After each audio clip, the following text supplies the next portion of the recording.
Coming up. Breathe DDS. If you aren't already following him on social media, you need to go do it because he has been doing some very fun experiments on his own mouth that we're going to talk to you guys a lot about tonight. I'm sure you've gotten this before, but my doggy likes to do something similar. Like, what's social about this stick? Yeah, I mean, some people use it as a chew stick. It has a lot of essential oils that are antibacterial, anti-plaque. And when you brush with it, similar thing happens. And there's been actually a lot of research done on the stick and the oils inside it. So it's not just like a random stick you can get out in your yard. It's a specific species of tree. Its nickname is the toothbrush tree. Once you get the bristles or like the inside of the stick wet, it kind of turns into like a soft paintbrush. And you just like rub it on your teeth. It's been used for thousands of years, essentially, all across like equatorial regions, North Africa, Middle East, India. It takes like 10-15 minutes to like do a thorough cleaning. But then once I kind of got into the habit of just like using it once a day, 10 to 15 minutes, and like my teeth are pristine. I even did plaque disclosing solution one time to kind of see like how well I can clean it off. And my teeth were super white afterwards, no pink. You bought part of a cow, like tons and tons and tons of meat, and then all the organs, and you're doing an experiment. Yeah, so I'm basically on what's called like an animal-based diet, and I got 325 pounds of beef products in my freezer. So like I got steaks, 100 pounds of ground beef. I got all the organs from the cow, 4 or 5 eggs, maybe 6 eggs with like a handful of liver. I'm solid for like the whole day until dinner time. One of the reasons why I eat liver is because it has vitamins A, D, and K, and it's kind of hard to get vitamin K. There's only certain things that have vitamin K. For $3.99, I can get like basically a month's supply of like an ounce of liver a day almost. Like, I mean, maybe not because there's 16 ounces, so like a half ounce of liver per day. We want to invite you to the first annual Munch Bunch Wellness and Rejuvenation Retreat in the Dominican Republic, November 9th through the 12th, 2023. It will be an all-inclusive retreat meant to refuel you, give you a chance to rest, relax, and network with others in our Munch Bunch family. We will also be talking about ways to get out of your own way so you can live your dreams, build your business, and do what you need to do. So check it out. The link is in the description, and the dates are November 9th through the 12th. Hello, everybody, and welcome to the Munch Bunch podcast. I'm your co-host, Megan Vanoy, with my favorite Mayo bestie, Kimmy Nishimoto, Dr. Nick Koogler, whose name you actually might recognize a little better on social media as Breathe DDS. Dr. Nick is based out of Washington. He has 2 practices, the Washington Center for Sleep in Bellevue, Washington, and also Cascade Integrative Dentistry in Seattle in the Capitol Hill neighborhood. So, Dr. Nick, we're excited to talk to you.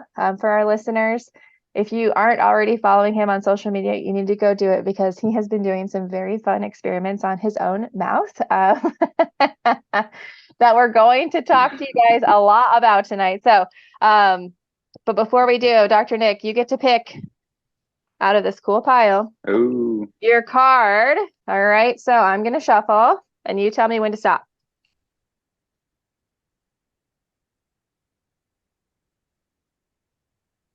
Stop. We almost got to the end.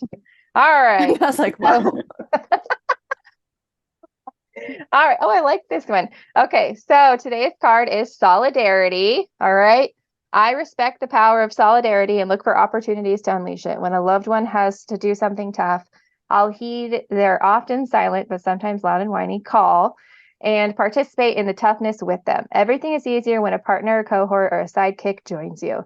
The only thing that's not easier is feeling resentment, which I suppose is the overall point. So solidarity, doing things together. So you're going to start brushing your teeth with a stick now, right? I was going to say, I don't think I could do solidarity. I can't cheat on my Sonicare. You might be surprised. I think once you start using it, it's definitely been my favorite. I like it way more than a toothbrush. Oh my Okay. gosh. So, Dr. Yeah, Nick, you've been brushing your teeth with a stick. that's right. Who would have thought a dentist not recommending flossing or brushing with a toothbrush or toothpaste? I'm sure you've gotten this before, but my doggy likes to do something similar. Like, what's Yeah. social about this stick? Yeah, I mean, some people use it as a chew stick. It has a lot of essential oils that are antibacterial, anti-plaque. And when you brush with it, similar thing happens. And there's been actually a lot of research done on the stick and the oils inside it. So it's not just like a random stick you can get out in your yard. It's a specific Mm-hmm. species of tree. Its nickname is the toothbrush tree. Once you get the bristles or like the inside of the stick wet, it kind of turns into like a soft paintbrush, and you just like rub it on your teeth. It's pretty cool. I think the scientific name is like Salvadora pisca, something like that. Yeah, And where would let you me see. find such a stick? So it's been used, yeah, Salvadora persica.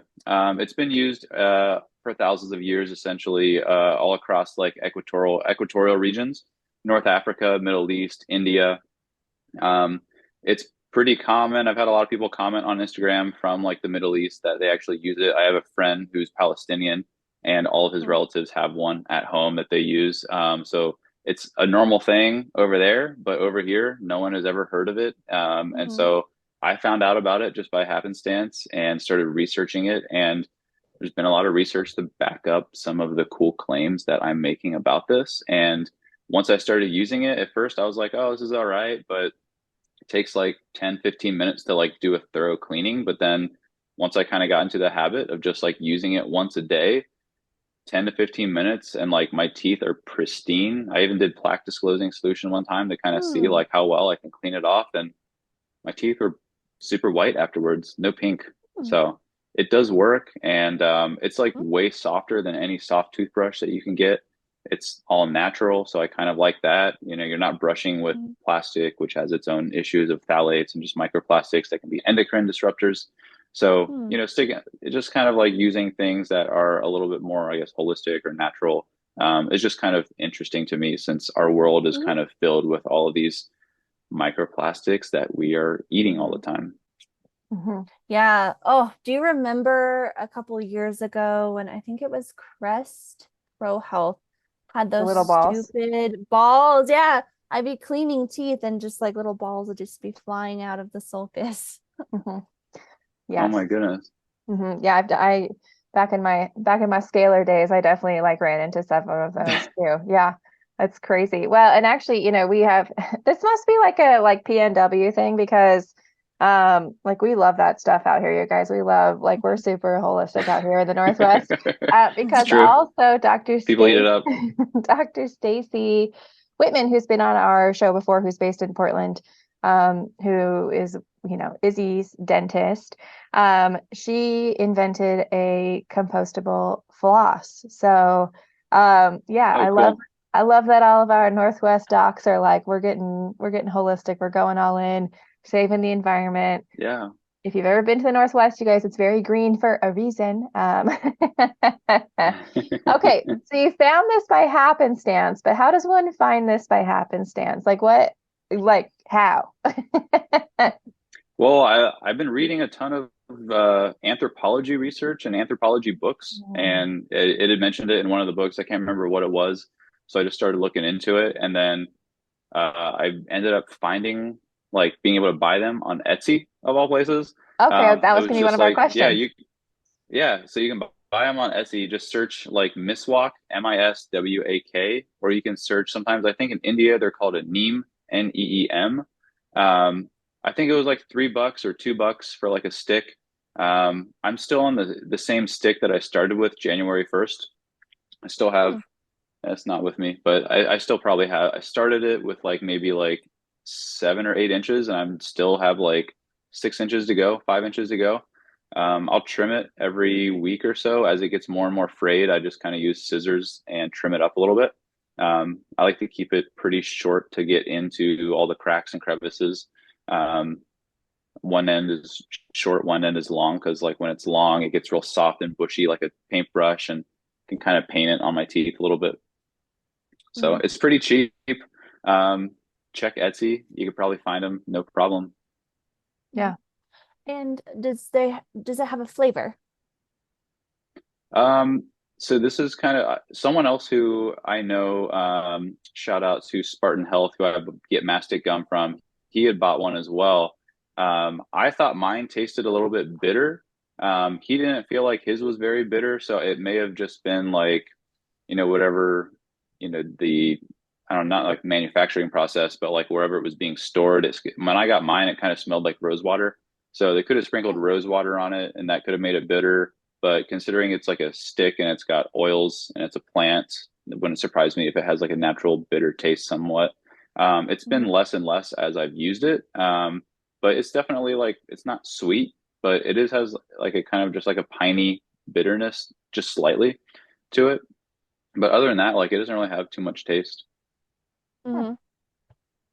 Now, what is your hypothesis, or like what are you trying to prove with using your brushing Sure, stick? sure. So, part of it's the brushing stick, part of it is chewing mastic gum, which has been shown to reduce bacteria associated with cavities and reduce plaque buildup on buccal surfaces of teeth. Um, what I am kind of pointing to is that diet is way more of an impact on your mouth and the oral health and the health of your body than oral hygiene is. And I feel like there is actually an inverse relationship between diet and hygiene. So the better your diet, the more species appropriate your diet is, the less relevant hygiene becomes. The more processed foods and fake foods that you're eating, the more important hygiene becomes. And I kind of started thinking about this a little over a year ago when, like, I've worked at a holistic office, I've worked at high-end cosmetic offices. I've kind of had like a pretty diverse background in terms of working at different dental offices to see different perspectives. But it was this one just normal general dentist office that basically had all of his patients on 3-month cleaning cycles. Every patient he was selling some sort of like mouth rinse that they had to use 2 or 3 times a day, special toothpaste that they also had to use, and they had to buy it from him. And I just kind of felt like it was kind of a scam. Like, why are we disinfecting our mouths multiple times a day? Like, why? Like, is the mouth just a naturally disease ridden place? Like, I just kind of made me stop and think, like, well, what are we doing here? Like, what is dentistry trying to do? What problems are we actually trying to solve? Are we actually helping people by stressing this amount of hygiene that you have to disinfect your mouth multiple times a day? Because that's basically what we're doing. I mean, fluoride is going to kill bacteria in your mouth. Mouthwash, alcohol mouthwash is going to kill all the bacteria in your mouth. Toothpaste, it's got fluoride. It's going to kill all the bacteria in your mouth. All these things that we do kind of just like destroy our microbiome. And, I thought like, well, like, what if we just actually focus on like the foods that we're putting in our mouth in the first place? Mhm. Because our ancestors didn't actually have cavities. It was a very rare thing. And they even would like grind their teeth flat because the teeth was so, or the food was so tough. They would Mhm. grind through their enamel, expose dentin.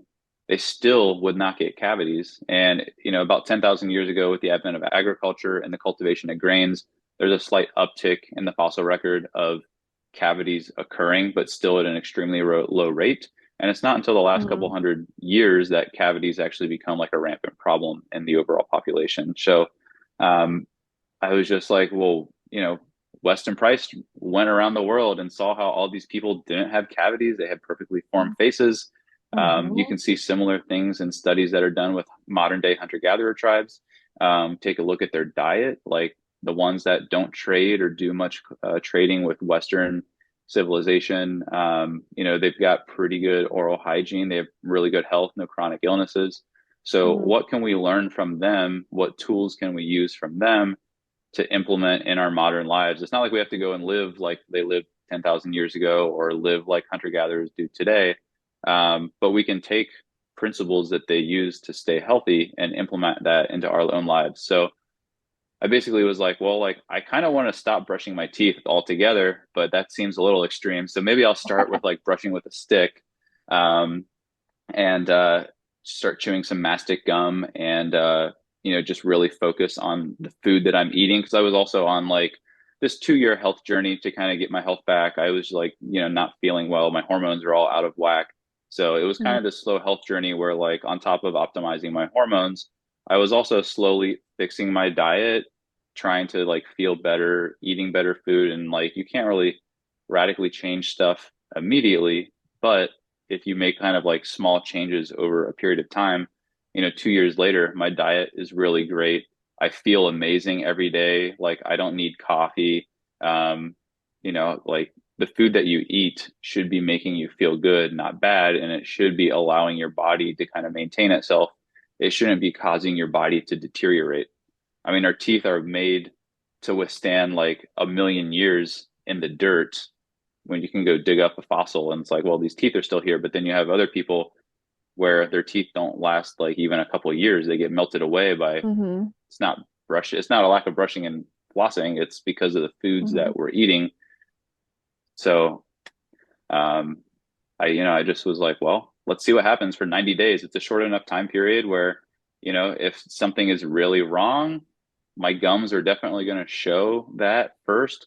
It takes maybe 6 months to get a cavity, but like maybe I'll get an incipient cavity somewhere, within 3 months if I take an x-ray. But the gums, at least, I thought would be a pretty quick, easy way to assess oral health. And so far, I've probed myself. I had my hygienist do a 10-week checkup on me. Um, Virtually no bleeding. I have no calculus buildup. Um, my gums are firm. They're pink. It's like it looks like I've been brushing my teeth, but like swear to God, like I've been using the stick every day. And like if you know me personally, go and ask any of my friends. This type of experiment is like par for the course for me. So that's kind of how I got into just brushing my teeth with a stick. Yeah. Are you tongue scraping too? No. Okay. So just okay. Yeah. Cool. Cool. Yeah. I want to go back to what you touched on about the microbiome and maybe why we need to reframe that. Because traditionally in dental, it's like you brush, you floss, use mouthwash, and mouthwash is like this cherry on top, the sprinkles on top of the ice cream. But now there's more research showing that it's maybe not the best, as far as like what it does to the microbiome and also what it does to blood pressure. Can you share with us what you Yep. know about that? Totally. I mean, like we're learning every day, like the bacteria within our bodies have all these other effects that we have no idea with. I mean, we have more bacteria inside our bodies than we have of our own cells that make up our entire body. So it's kind of wild. And I mean, it's not just like our mouth is actually just one part of like our digestive tract. It's the first thing. And so the bacteria in our mouth travel up and down our esophagus. They, are in our gut. And then you kind of get into like, well, there's like a gut brain axis, depending on your microbiome in your gut. It can affect, are you feeling happy or sad or, different mood indicators. So like, if you're just like totally sterilizing your mouth all the time, like if you're not eating a good diet, then a lot of the bad bacteria are going to rapidly fill in that void or vacuum of like lack of bacteria, and then you're going to consistently have all these problems. It's always going to be an uphill battle. Yeah. Yeah. I know it's crazy how much like, we talk about processed foods and like, how much things have shifted, but then also how much like people like we've shifted as, especially Western culture to a much more sick culture, right? Like we spend more time being sick or like deteriorating. Our healthcare system is for when you're sick, not to prevent you from getting sick. Yeah. I mean, it's great at treating like acute issues, but then anything else is just like a management of chronic illness. And, like within my sleep practice, one thing I try to stress to patients is that like I'm approaching sleep apnea from a rehabilitative standpoint, and not everyone will be able to rehabilitate themselves on sleep apnea. I mean, it's a very multifaceted disorder, but there are a lot of modifying factors that come along with traditional Western lifestyle, Western diet that you can slowly fix in order to kind of improve the condition. Same thing goes with dentistry. You don't have to radically change things. You don't have to have 4 or 5 different habits to clean out your mouth every day. But if you just focus on fine tuning your diet, given the right guidelines, it shouldn't be that difficult that you're running into like, rampant cavities and gum issues all the time. Granted, you breathe through your nose, right? Because that's a big factor with decay Totally. as Yeah, well. yeah. I mean, if Okay. you're breathing through your mouth, you're going to have like, gingivitis. You're going to dry your mouth out. When you dry your mouth out, the saliva isn't there to kind of buffer your mouth. And then you're going to have also bad bacteria take over. That's not good. So you want to make sure that your mouth is closed so that you have a lot of saliva because your saliva actually provides a function. It breaks down some foods and it also keeps your mouth clean and it helps to, buffer your teeth and help slightly remineralize your teeth. So like you want to have a nice, wet, moist mouth. Hmm. Okay. We want to introduce the Spot for Tots course, a parent's guide for toddlers ages 2 to 5 for Mini Mayo. We have Megan and Kimmy going over nasal hygiene, myofunctional exercises, breathing exercises, tongue tie healing protocols, and then we have Jenny June going over sleep hygiene and Kelsey Baker going over feeding therapy and body work. The course is $297 and the link will be in the description. So you are also on an experiment. I think this is what made your Instagram like blow up too. You bought part of a cow, like tons and tons and tons of meat, and then all the organs, and you're doing an experiment with that as well. So tell us about that.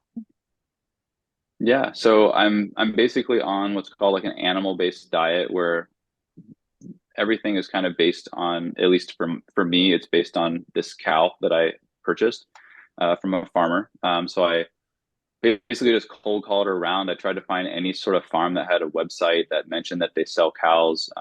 It took a little time, but then I connected with someone. He connected me with a farmer who actually had a cow available.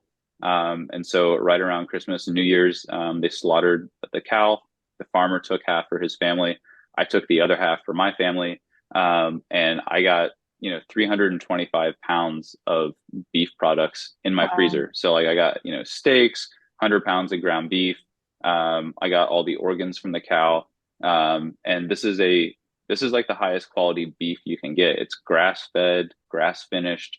It's been raised and it's lived, just 15 minutes from my house in a valley. So it's just, it's very local. It's very sustainable. It's kind of like the most organic you can get. And it is phenomenal. Like I'm addicted to it. It tastes so good. There's so much flavor. It tastes way different than the beef that you would buy at the store. And since we've been eating that like basically every single day, we've gotten really used to the flavor to the extent that like every once in a while we would forget to thaw some meat out for dinner. And so I would stop by Costco on my way home to pick up some steaks and we would go home and cook the ribeye. And, these, even though it's like a choice or a prime grade ribeye, you eat it and it just tastes so plain. Like there's no flavor to it. It's kind of funny. Like I used to like love these. It's like my favorite, give me like a choice or a prime ribeye from Costco, go to town on it. Mhm. But now it's like I eat it and I'm like, where's all the flavor? So, um, it's just like very natural. It's really organic and it's incredibly healthy. Because it's only eating grass, it gets a lot of extra vitamins that you don't get from grain-fed cows. So higher in Hmm. omega-3s, higher in vitamin K. And so, eating that, giving it to my family, especially my kids, making sure that they get vitamin K for facial development, has just been like kind of important for me, given like my background and kind of what I'm trying to do. Um, it's just kind of been like a really cool thing. And like now I'm totally hooked. Like Mhm. I don't want to go buy beef at the grocery store.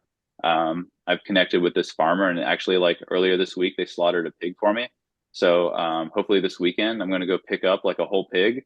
And then I'll have like, I think I got like 225 pounds of pork coming in. So Wow. between that and the Mhm. rest of the cow, I mean, we're like halfway through the cow already. We've probably eaten Mhm. like 150 pounds so far in the last 2.5 months. Wow. So that's Wow. like the basis of our diet. And then, that just leaves like a little bit for like high quality carbohydrates, like fruits, some vegetables, and then, The only really carbs I'll eat are like basic carbs would be like maybe 1 cup of rice in a day, or every once in a while I'll have like hamburger buns, but I'll make it like a double or a triple, so I have like way more like meat to bread ratio. That's like a dream situation for a man's diet, triple cheeseburgers. There you You go. know, I want to know, you are doing something with the organs, like you're really interested in the organs now too, right? Oh, totally. I mean, the organs are the most nutritious part. And it's funny because, like, in America, no one really eats organs. The closest thing they have is like their grandma may have made liver and onions once upon a time. But for the most part, organ meat is like absent from the American diet. You might get like chicken pate or something like that at a restaurant. But like my wife is from Japan and they eat liver all the time over there. They eat a lot of organ meats. In other parts of the world, you know, they eat organ meats, but in the Western diet, it's just like you say any like kidney or liver, whatever the organ is, it's like just like revolting. Like everyone gives you this face of like, ugh. Yeah. And I can't blame them. Like it really doesn't taste that great when you start eating it. And you know, the funny thing is like for the first 3 to 6 months of eating liver every day, like I was almost gagging trying to eat it, but it made me feel really good. So I kind of stuck it out. And then basically between just like forcing myself to eat it every day and then with the grass-fed beef that I have, I really like almost don't even taste it anymore. Like there's no flavor. And I don't know if that's just because I've gotten used to it. Like it actually tastes similar to like egg yolks to me. And because of the flavor of the grass-fed beef, it's like kind of has this more bloody taste to it. I just don't taste it anymore. And I just think it's funny because I've spent my entire life trying to force myself to eat broccoli, and I still hate broccoli. Not the crunchy So vegetable maybe it's all inside. my head, but I don't know. Yeah, Yeah, we all have preferences. Preferences are okay. totally. Okay, so have you been like monitoring and like writing down all of your experiments? Do you have a list of what you're going to take on next? Like, what's your next experiment? Well, you know, like this toothbrush thing was supposed to be 90 days, but I actually like it so much, and like my diet has been so clean, and like I've lost, I think, close to 20 pounds since Hmm, the beginning of the year. wow. That like I'm probably just gonna keep going. Like I feel like I eat like a lot of food, it feels like, but I keep losing weight. I promise I'm not getting food poisoning and just like, you know, losing a bunch of like water weight. But you know, like the one of the other things that I always consider with this experiment and with, you know, oral health and overall health is the frequency that you're eating food. And one of the issues that I see all the time Mm, is that like patients that are eating bread all the time and they're kind of on this roller coaster of, you know, they eat carbs, they get physically full from eating a lot of carbs, um, blood sugar spikes, insulin, you know, takes it down, and then like, you know, you get hungry half hour later and you're kind of on this roller coaster of constantly eating food all day, versus like if you're eating high quality like protein and fat, it actually activates your satiety hormones to trigger your brain to say, hey, you are actually full because you have met the needs of your body in like a really physiological way. Like you don't have to eat until you are physically so full you can't eat anymore. You just eat until your hormones get triggered. And you know, if you eat like my breakfast is like liver and eggs over easy. Every once in a while, if I'm really hungry, I have like a sweet potato. But pretty much like, you know, 4 or 5 eggs, maybe 6 eggs with like a handful of liver. I'm solid for like the whole day until dinner time. I'll eat like an apple or a banana for lunch. Um, but apart from that, like if you're not constantly exposing your teeth to food, your body can maintain itself a lot better versus if you're eating 3 meals a day and snacking in between there, your mouth is constantly coated in food and most likely carbs, but it's just constantly coated in this stuff and it's not going to have a chance to basically, you know, remineralize itself, a chance to just kind of like clean itself and get back to like ground zero, just kind of stabilize equilibrium. It's just constantly trying to fight off all this incoming food. So frequency has been good because, you know, eating a high protein diet, you just don't have to eat as frequently. And so then that leads to just less stuff in your mouth that can potentially cause oral Mhm. problems. Yeah, that's a good point. I haven't shared this before, but I'm gonna drop a bomb now. I had liposuction six Ooh, months ago. no And way. on my stomach, I love it. Highly recommend. I did it when I was in Turkey, but I had learned that your fat cells secrete hormones. So even if you lose weight, sometimes it's hard to actually keep the weight off because of those fat cells trying to survive.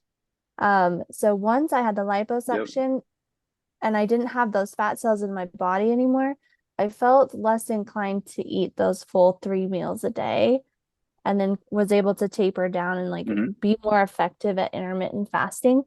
And it's been fascinating because I just don't Hmm. have as strong of a hunger urge anymore. And I really didn't think that it would affect me very much because I mean, it only was like, I think they took out two pounds of fat or something off my belly. So it wasn't significant, but it made a Hmm. big difference in my, I think my hormone and my Nice. eating urges. Yeah. And that I guess like one of the other things I stress the patient in that respect is like, you know, changing our relationship with food, like just asking a simple question as to like why do you eat food? And like even if you're like sitting on the couch about to dig into some potato chips, like why are you eating this? And a lot of times it's like, well, I'm bored and I'm kind of hungry, and it's almost like food has become entertainment. I mean, people have Mm-hmm. entire social media accounts dedicated to taking pictures of food or eating like really fun and delicious foods. But like 100 years ago, you just needed some food so you could survive until the next day. Like food was much harder to come by unless you were extremely wealthy. And now that we have all of this like extremely caloric dense, low quality food available for like pennies on the dollar, um, it's really easy to just kind of go overboard in terms of like your caloric needs, your how frequently you're going to eat stuff, and then it basically just kind of turns into like, well, I'm bored, I might as well eat something. Hmm. So you said that you were studying a lot about anthropology and things like that. What do you Yeah. think, if you had to guess, what do you think that we're deficient in from a nutrition standpoint, that maybe our ancestors have that we don't? So I think like the most basic thing is like they've just had like no processing to their food. Like they would have to go out and like, I mean, if you're talking a long time ago, like you would have to like go and find your food and kill it. And like, I mean, there's like a limiting factor for like how much food you can actually eat in a certain period of time, right? It's like, well, the hunting party is going to go out for like a week and hopefully they find something. And when they do find it, well, now we have to like physically cut it up. We have to carry all of that back to camp. And then there's only so much to go around. And there's only so many times you all can like go do that within a short period of time. And on top of that, like there's only so many, a lot of hunter gatherers will find tubers or like potato family, sweet potatoes that are in the ground. Um, it would like you don't have an oven or a microwave or a stove to cook this on. Like you have to physically make something that's going to create fire. So your resources are incredibly limited. So there's a limiting factor of just what's available to you. I mean, it's almost like playing Minecraft. Like, well, you start with like a pickaxe and you're just going to run around and like hit things, and then hopefully at some point you can make something. But it's just like very limiting versus like, okay, you can walk down the street to the convenience store and pick up like a whole bag of stuff for like $10, and you could, I mean, based on the calories in that stuff, you could probably live off of it for like a week. But the food that they did find, it's not like it was extremely caloric dense. Like the most caloric dense thing would be, meat from the animal. That's about it. Like, the greens and plants that you find like are not super calorically dense. Maybe if you find some honey, which is really prized by hunter gatherers, like that's pretty caloric dense because it's just sugar. But for the most part, like if you just go out into the forest, like if I just started to go on a hike out here outside Seattle, like okay, now I have to survive. Like, what am I going to go find? How long is it going to take me? Like, it's going to take quite a bit, and I'm going to expend a lot of energy in order to Mm. capture that food. And you're probably spending, more energy than you are getting it back just to sustain yourself. Mm-hmm. Yeah, that's wild. Do you think like I've heard what is it? I think it's vitamin K that they say is a big factor with jaw Right. growth. What is your Yep. research taught you about vitamin K and vitamin D as far as jaw growth? Yeah, so like vitamin K, there was a really interesting study. I did a video on this about vitamin K is responsible for the growth of like the mid face and the nasal Hmm. septum. And so having a lack of that, or in the study, they had these rats and they bred some with like a knockout gene. So they knocked out the receptor that vitamin K activates for this matrix GLA protein, which is responsible for like delaying the calcification of this cartilage. And so, without being able to use vitamin K to activate this protein, basically all of their noses calcified into bone from cartilage way quicker. So the rats ended up with very rounded, short snouts, and they actually all died super young from atherosclerosis because the other issue is that like without vitamin K, like you can't regulate calcium very well within your body. And so, in the book The Dental Diet by Stephen Lin, he talks about um, the regulation system of vitamin A, D, and K, and how all three of them work together to regulate calcium within the body. And so, one of the reasons why I eat liver is because it has vitamins A, D, and K, and it's kind of hard to get vitamin Mm. K. There's only certain things that have vitamin K. Whether it's fermented foods like kimchi, sauerkraut, um, organ meats, grass-fed beef, because the grass has vitamin K in it, and so when it gets Hmm. eaten by the cow, it gets converted from vitamin K1 into vitamin K2. You can get it from some like cruciferous vegetables, but the caveat with that is that you have to eat a lot of those because it's very difficult to break down plant matter compared to animal matter in your stomach. You have to break through the cell wall, and just the raw amount of material that you have to eat and whatever is bioavailable is just a little bit less in plants. Plus, I just don't like vegetables, so I'm a little bit biased anyway. So there are some ways to get vitamin K, and that like my son, he Mm. loves frozen liver. So like I give him little bites of liver. He's 3. He was tongue tied when he was younger, and he already has like slight crowding. So the fact that he's like eating this liver is like fantastic. To just make sure that he's getting all of the right nutrients that give him the best chance to maintain like good facial growth. Hmm. Where do you get vitamin A from? So vitamin A, like beta carotene, you can get it from colorful vegetables. You can get it from liver, which has like an insane amount of vitamin A. Those are kind of like the main sources I would probably recommend for vitamin A. But like if Hmm. you ever like look up, like go on Google and type in nutritional info for liver, like it literally looks like a Monster energy drink. And that's why I say like when you like start eating it regularly, like you feel jacked every day. Like once you start eating it, like it is no joke, a ton of energy. It's like packed full of B Hmm. vitamins, vitamin A. It's like 900% like recommended daily value of vitamin A. Oh, wow. Hmm. Now, for like, okay, so first of all, obviously you need to become like the like PR spokesperson for liver. I think that should be your next like entrepreneurial journey. That's already Liver King's Um, already there, I guess, but clearly not. Clearly not. Um, but right, so like let's say people wanted to try it, like liver's not necessarily like easy to find. Are there like just gotta go to a butcher encapsulated shop. butcher shop? Okay. You're eating it like raw, like you do need to find a high quality source. So I went to like, a butcher shop and I asked them about like where they get their, where they source their organs and their meat from. I didn't want to just, I'm not going to go to Walmart and buy like some liver and eat that raw, like probably get sick. But you can definitely, there's plenty of options to buy like encapsulated organs. Heart and Soil, Ancestral supplements. Those are two of the major brands. And I actually used to use Heart and Soil supplements before I actually started just eating the liver and kidney myself. Wait, you eat it raw? Yeah. Yeah. Every Wow, morning I for didn't breakfast, I realize just take a that. handful of liver and just like eat it raw. Oh, wow. Is it like sushi? I mean, I guess it's raw. Well, the like flavor wise, is it like sushi or what's it like? Definitely not. I mean, it tastes like blood, and it like the texture is like sand, and it's like, I mean, it's honestly You're probably not like one of selling the it now. grossest things you'll try. Yeah, I The mean, PR, it's you're not back out. easy. You're back out. Yeah, it's not easy, but And why not like cook I mean, it? in nature, Why not grill it? like one, like you could grill it, you could sear the outside of it basically. But like one that takes a lot of extra effort. I would have to get an extra skillet out and like sear it for a few minutes on each side. It would stink really bad. And Mm, then it has like like you have to get used to the texture just raw, but then like if you cook it, it's like really chewy.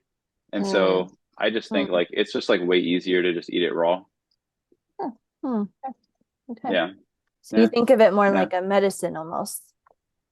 Oh, totally. It's my supplement. I mean, I was, before I got it, I got like a 20 pounds of liver from the cow that I got slaughtered. But before that, like, liver's like 3.99 a pound. So at the butcher shop. So like for 3.99, I can get like basically a month's supply of like an ounce of liver a day almost. Like, I Mm, mean, maybe not because there's 16 ounces. So like a half ounce of liver per day. And that's going to have like more vitamins that are more bioavailable. That's probably healthier for you Mm. than like most supplements. When the average cost of a supplement is like $1 a day, so Hmm. it's like for like true. 50 cents or 25 cents a day, I can get a really great natural source that's actually food versus like buying a supplement for $1 a day. And like, where are these things getting sourced from? Is it actually the contents the same as what's on the label? Because it's not really a regulated product.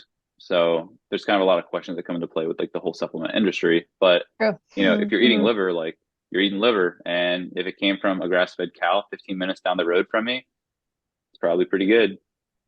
Okay, next Instagram experiment. I have an idea for you.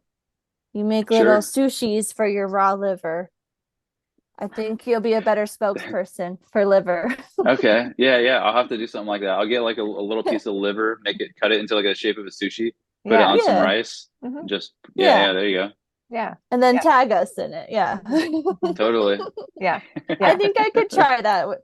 Smothered in my sushi, soy sauce, and my wasabi. I would try that at least one time. Give you the Yeah. benefit. I mean, my wife eats it sometimes, and she really likes it with like a little bit of oil and salt. Mm, And Hmm. I've heard like in Japan, like it's pretty common to eat it with oil and salt, raw. Hmm. Yeah. there you go. I love it. I love it. Oh, Yeah. so are you ever going to go back to any way of life? Are you going to brush your teeth with stick forever? And what are your I don't thoughts? know. I was actually thinking about like doing a stint of like sleeping outside in a tent for like an extended period of time. For what? There's this like there's in For grounding or for what well, purpose? I already have, so I do have a grounded bed sheet, which I would highly recommend. I feel like I get deeper sleep with it. Hmm. But there's like this issue of like temperature regulation where our bodies actually, the our body core to body temperature goes down throughout the night, just like the temperature outside. And so basically, like, I mean, I read this interesting study that looked at, it tracked over the course of a year these hunter gatherers in Africa. Um, Actually, it was Africa, and two tribes in Africa, one tribe in South America, and like they didn't even have a word in their language for like insomnia, and like no one Hmm. had any sleep issues, and like they tracked their sleep. They did like sleep tests. They did surveys and questionnaires, and like nobody had any chronic sleep issues, and like they're all sleeping outside, they're all moving every day, they're all they don't Hmm. have any chronic health issues. But it just kind of made me think like, okay, well, like their sleep pattern changes with the seasons. Like they sleep on average 1 hour longer in the winters than they do in the summers.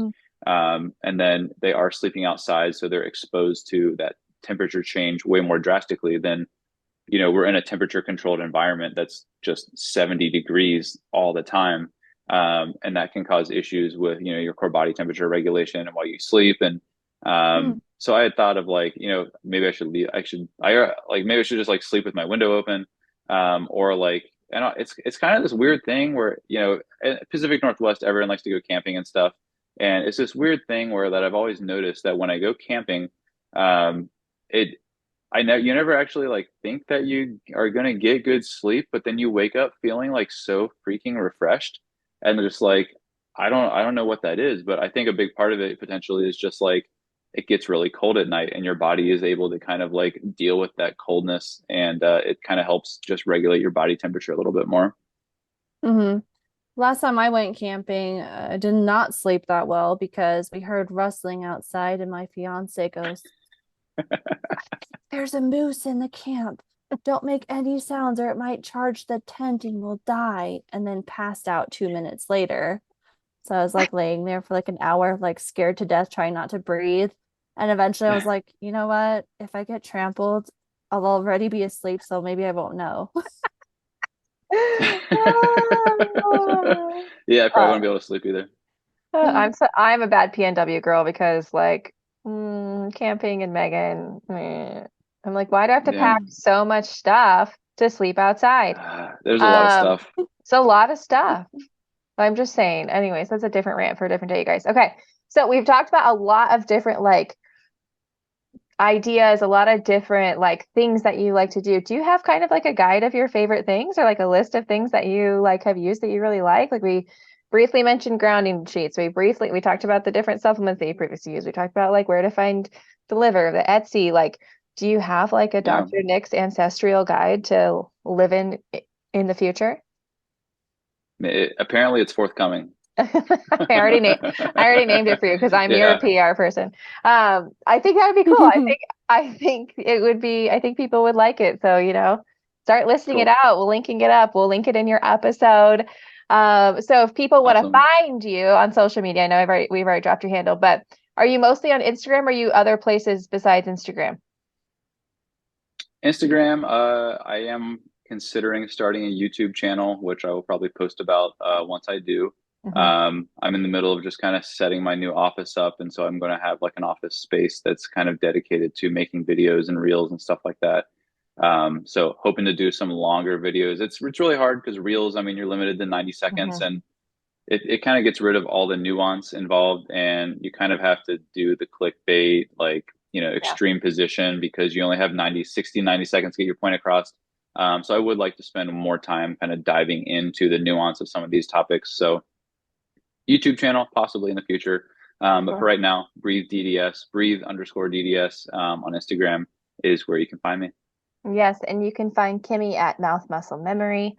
You can find me at NWMFT. Also, you guys can find us in person in two places coming up this year. So we will be at Tequila and Tongue Ties April 21st and 22nd in Scottsdale, Arizona. And then we are also hosting our Munch Bunch Wellness and Rejuvenation Retreat in the Dominican Republic, which Dr. Nick, you're definitely Ooh, invited to. You and your wife are more than sounds invited. fun. We'll send you the info. And you guys can check out the landing page for that. We'll share that on our social medias as well if that's something you're interested in joining us in person.